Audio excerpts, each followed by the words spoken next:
Muy bien amigos, regresamos con más Mundo Ar12. En el bloque pasado abordamos las tensiones globales tras la captura de Nicolás Maduro y en este quisiera comenzar hablando de la guerra en Ucrania. El frente de batalla se volvió a estabilizar tras grandes cambios a finales del año pasado, como la captura por parte de Rusia de ciudades importantes como Vovchansk, Siversk, Pokrovsk, Mirnograd y Juliapole, mientras que Ucrania llevó a cabo una importante contraofensiva en Kupiansk, que pudo recuperar gran parte de la ciudad. Ahora Ucrania continúa avanzando en esta ciudad de Kharkov, aunque de una manera más lenta, y los rusos están intentando encerrar Liman, una ciudad que permitiría llegar a Sloviansk desde el noreste, aunque todavía les queda mucho camino, y están intentando romper las defensas en Konstantinovka. Además, la construcción de nuevas zanjas antitanque y trincheras por parte de Ucrania, junto con la presencia de una gran cantidad de drones, están dificultando cualquier avance importante. Pero mientras tanto, el conflicto siguió escalando en cuanto a los bombardeos, dado que después de que Moscú denunciara un ataque ucraniano contra una de las residencias de Putin, en un intento de asesinarlo, Rusia respondió lanzando por segunda vez el misil hipersónico de medio alcance Oreshnik, que tiene capacidad nuclear y es imparable. El misil cayó en Leópolis, a menos de 70 kilómetros de Polonia, lo que también fue considerado como una advertencia a la OTAN.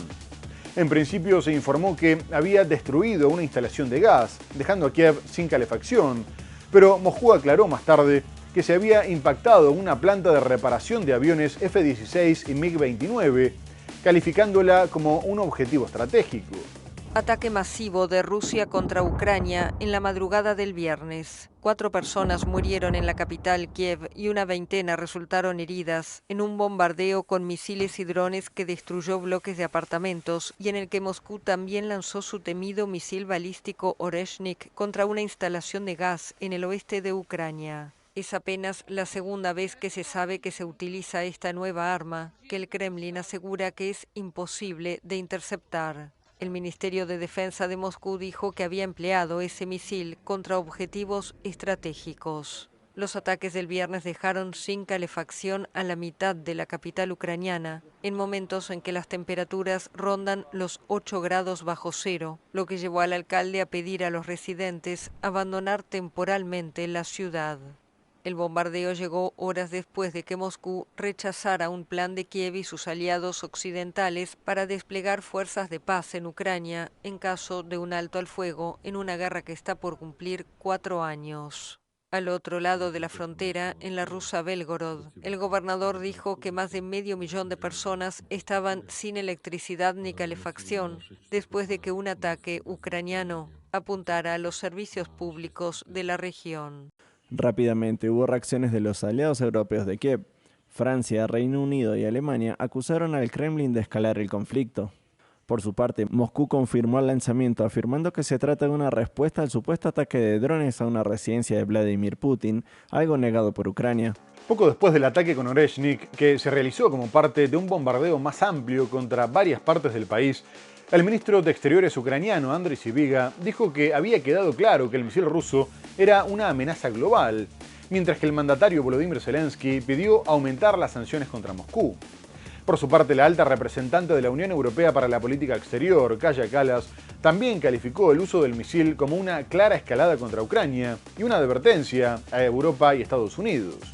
Además, tras las condenas de Francia, el Reino Unido y Alemania, Estados Unidos llevó sus quejas ante el Consejo de Seguridad de Naciones Unidas, calificando el hecho como una escalada peligrosa e inexplicable, en un momento en el que Washington continuaba trabajando con todas las partes, incluida Rusia, para poner fin a la guerra. La representante norteamericana dijo que de esa manera Moscú se arriesgaba a expandir e intensificar la guerra, a pesar de que Donald Trump había dicho previamente que no estaba nada contento con los reportes que indicaban un supuesto ataque a la residencia de Putin, que Ucrania niega. A su vez, el embajador ucraniano ante el organismo, Andriy Melnik, aprovechó la reunión para asegurar que el ataque evocaba algunos de los momentos más infames de la historia de la humanidad, cuando imperios malvados intentaron usar el frío para quebrar a la población civil, aunque Ucrania también lo hace en las regiones limítrofes.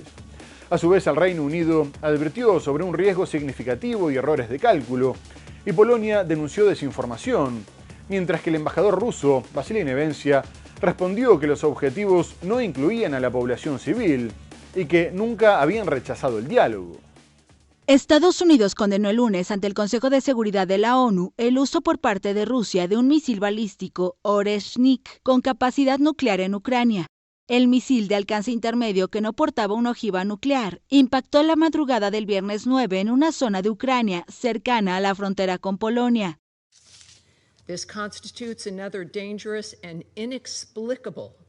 Esto constituye otra peligrosa e inexplicable escalada de esta guerra, incluso mientras Estados Unidos trabaja urgentemente con Kiev, otros socios y Moscú para poner fin a la guerra mediante una solución negociada. Ambas partes deberían buscar maneras de reducir la tensión. Sin embargo, la acción de Rusia implica el riesgo de expandir e intensificar la guerra.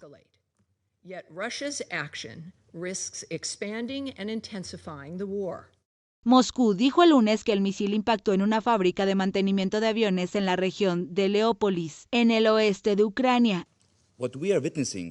Lo que presenciamos estos días evoca algunos de los precedentes más infames de la historia de la humanidad, cuando imperios malvados intentaron quebrar la resistencia civil utilizando como armas el frío, el hambre y la oscuridad, desde los antiguos asedios hasta los bloqueos invernales medievales. La historia nos enseña que privar deliberadamente a los civiles de calor, luz y medios de supervivencia es uno de los métodos de guerra más atroces.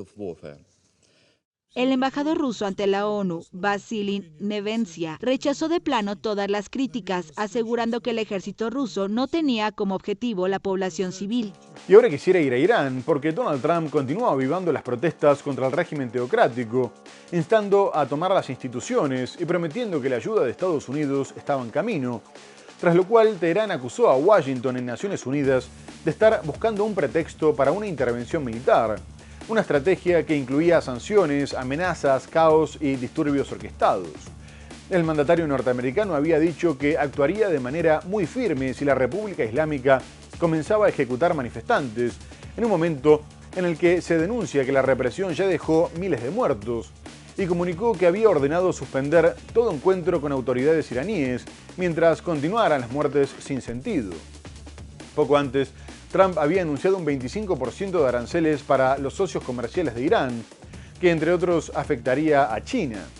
Según medios estadounidenses, el mandatario ya se reunió con su equipo de seguridad nacional para discutir opciones militares, mientras que el Departamento de Estado instó a los ciudadanos norteamericanos a abandonar el país de inmediato.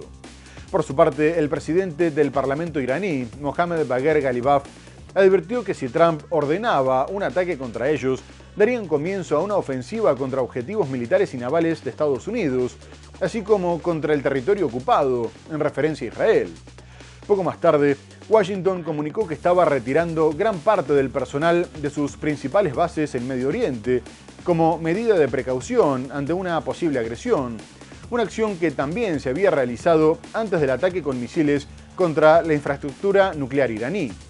Donald Trump envió el martes un mensaje muy claro a los manifestantes en Irán en su plataforma Truth Social. Patriotas iraníes, mantengan las manifestaciones. El presidente estadounidense aseguró que canceló todas las reuniones con los funcionarios iraníes hasta que cese lo que calificó de matanza sin sentido de manifestantes, y agregó que la ayuda está en camino, sin especificar de qué tipo de ayuda se trataría.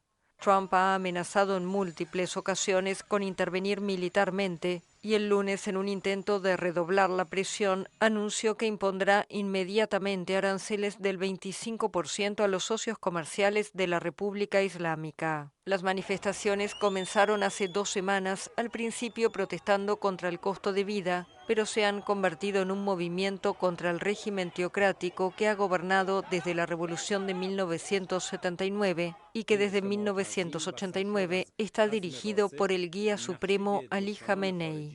El martes se restableció la conexión telefónica internacional en el país, pero los iraníes siguen sin poder acceder a Internet desde el 8 de enero. Organizaciones de derechos humanos denuncian que la desconexión busca ocultar la magnitud del derramamiento de sangre. La ONG Iran Human Rights, que tiene sede en Noruega, indicó el martes que más de 700 personas han muerto en las protestas, pero advirtió que la cantidad real de víctimas probablemente se cifre en miles.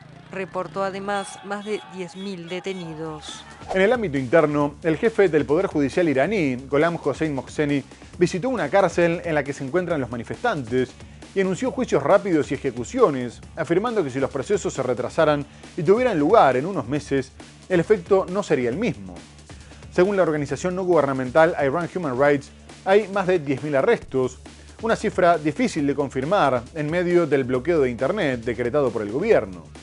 Asimismo, la represión también generó fuertes críticas de la comunidad internacional y la presidenta de la Comisión Europea, Ursula von der Leyen, anunció que impulsaría sanciones contra Irán y los involucrados en la masacre como una manera de condenar el uso excesivo de la fuerza y advirtió que la cifra de víctimas era espantosa e incluía a varios menores de edad.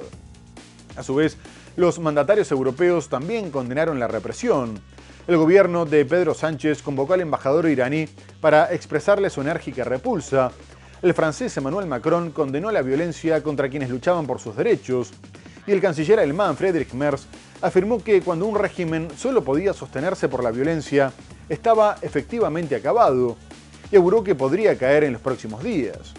Por su parte, el alto comisionado de Naciones Unidas para los Derechos Humanos, Volker Turk, se declaró horrorizado por los asesinatos de manifestantes pacíficos, y Human Rights Watch dijo que tuvo acceso a informes fiables que revelaban matanzas a gran escala.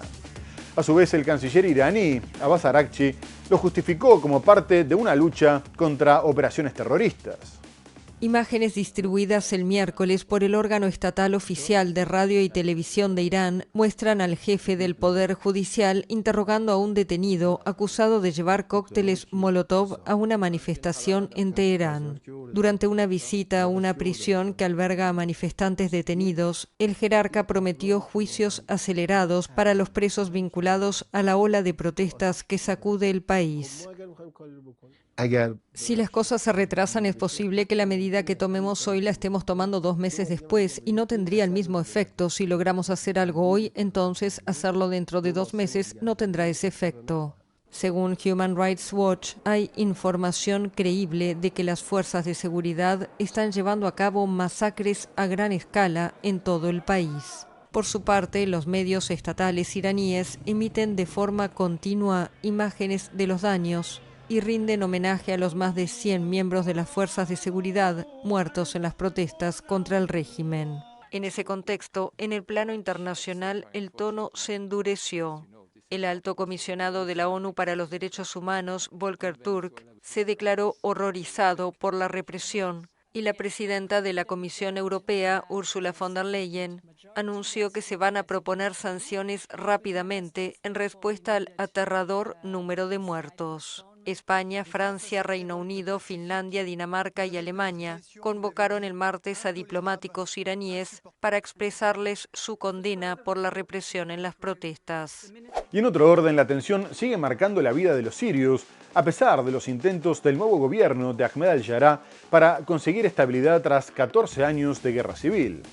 Las fuerzas regulares y los kurdos que controlan el noreste del país volvieron a enfrentarse en Alepo, en el que fue el choque más fuerte en esta ciudad desde la caída de Bashar al-Assad en diciembre del 2024 y que derivó en el desplazamiento de más de 150.000 personas. Los combates se produjeron en medio de difíciles negociaciones para implementar un acuerdo firmado en marzo del 2025 que busca la integración de las instituciones civiles y militares kurdas al gobierno sirio, mientras que la minoría reclama un sistema de gobierno descentralizado. Posteriormente, el gobierno comunicó que había retomado el control de Alepo tras haber llegado a un acuerdo con los kurdos para evacuarlos hacia las zonas que controlan. Sin embargo, el alto al fuego sigue siendo frágil y unos días después volvieron a registrarse enfrentamientos en el este de Alepo, con denuncias del gobierno sobre ataques a posiciones del ejército y a viviendas civiles, con ametralladoras y drones. A su vez, los kurdos dijeron haber repelido un intento de infiltración en su zona de control y aseguraron que fueron ellos los que sufrieron un ataque con drones. Y en paralelo, la amenaza del Estado Islámico en Siria sigue sin desaparecer, por lo que previamente Estados Unidos llevó a cabo una nueva serie de bombardeos contra posiciones del grupo terrorista, como represalia por un ataque que el pasado diciembre le costó la vida a 2 soldados estadounidenses y un civil. El gobierno sirio anunció el domingo la toma total de Alepo, en el norte del país, tras intensos combates en los barrios de población kurda.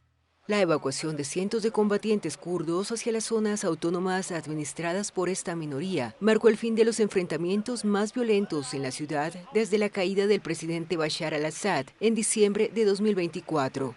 Estos choques, que fragilizan aún más el ya precario proceso de transición en Siria, ocurren en medio de estancadas negociaciones para implementar un acuerdo alcanzado en marzo de 2025, que busca integrar las instituciones civiles y militares kurdas al gobierno sirio. Después de horas de resistencia, los combatientes kurdos abandonaron el barrio de Sheikh Maksud, en el último bastión kurdo de la ciudad, a bordo de autobuses con destino al noreste de Siria.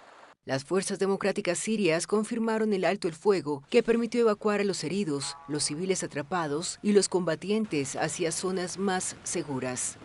Mientras tanto, en la ciudad kurda de Kamishli, los combatientes recibieron una bienvenida hostil, con promesas de venganza tras los últimos enfrentamientos. En Alepo, cientos de casas fueron saqueadas y muchos habitantes, al regresar a sus hogares, encontraron evidencias de los daños. Con casi 14 años de guerra civil, el conflicto sirio sigue sumido en una compleja lucha por el control territorial, mientras la comunidad internacional insta el diálogo para evitar más escaladas de violencia. Y vamos a terminar en Estados Unidos, donde también hubo masivas protestas por el asesinato de una mujer a manos de un agente del Servicio de Inmigración y Control de Aduanas durante una redada en Minneapolis. La víctima, Renee Nicole Good, era una ciudadana estadounidense de 37 años y madre de 3 hijos, que se encontraba en su vehículo bloqueando parcialmente una calle. Cuando se acercaron los agentes, le ordenaron que bajara, trataron de abrir su puerta y esta se asustó e intentó escapar, por lo que uno de los agentes le disparó. Las autoridades locales condenaron la presencia de la policía migratoria en la ciudad, mientras que la secretaria de Seguridad Nacional, Kristi Noem, defendió al agente, afirmando que era un caso de terrorismo doméstico, porque había intentado atropellarlo, lo que es desmentido por las propias imágenes. A su vez, Donald Trump dijo que Good se había comportado de manera desordenada, obstruyendo el operativo y resistiéndose, y que luego había atropellado de forma violenta, deliberada y cruel al agente de ICE, que le había disparado en defensa propia. Una versión que el alcalde de Minneapolis, Jacob Frey, calificó de basura, mientras que la congresista demócrata Alexandria Ocasio-Cortez dijo que había sido un asesinato público. No obstante, el hecho generó condenas tanto dentro como fuera de Estados Unidos y se organizaron masivas manifestaciones en diferentes ciudades pidiendo justicia y el fin de los operativos antiinmigratorios, al tiempo que Naciones Unidas pidió que se investigara el asesinato para determinar si efectivamente se disparó como último recurso. La ONU pidió investigar la muerte de Renee Good, la mujer baleada la semana pasada por un agente migratorio en Estados Unidos. Good fue abatida cuando estaba al volante de su vehículo por un agente del Servicio de Inmigración y Control de Aduanas, ICE, durante una redada anti-inmigrantes. Tras su muerte, el presidente estadounidense Donald Trump dijo que el policía seguramente actuó en legítima defensa, una versión discutida por la oposición local demócrata que se apoyó en videos del incidente. Según la legislación internacional sobre derechos humanos, el uso intencional de la fuerza letal solo está permitido como último recurso contra una persona que represente una amenaza inminente para la vida. Tomamos nota de la investigación del FBI e insistimos en la necesidad de llevar a cabo una investigación rápida, independiente y transparente sobre el asesinato de la señorita Good.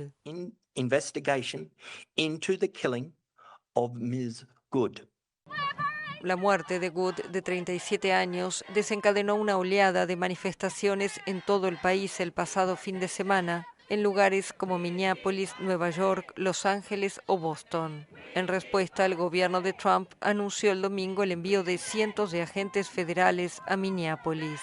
Por su parte, la ciudad de Minneapolis y el estado de Minnesota anunciaron el lunes que demandaron al gobierno de Trump por sus operativos contra la migración. El estado de Illinois también inició el lunes un procedimiento judicial similar. Muy bien amigos, se nos ha terminado el programa. Hemos hablado de la situación en Venezuela tras la captura de Nicolás Maduro, de la tensión en torno a Groenlandia, abordamos otras cuestiones como la guerra en Ucrania, las protestas en Irán, pero lo tenemos que dejar hasta el próximo programa, Muchas gracias por habernos acompañado y hasta entonces.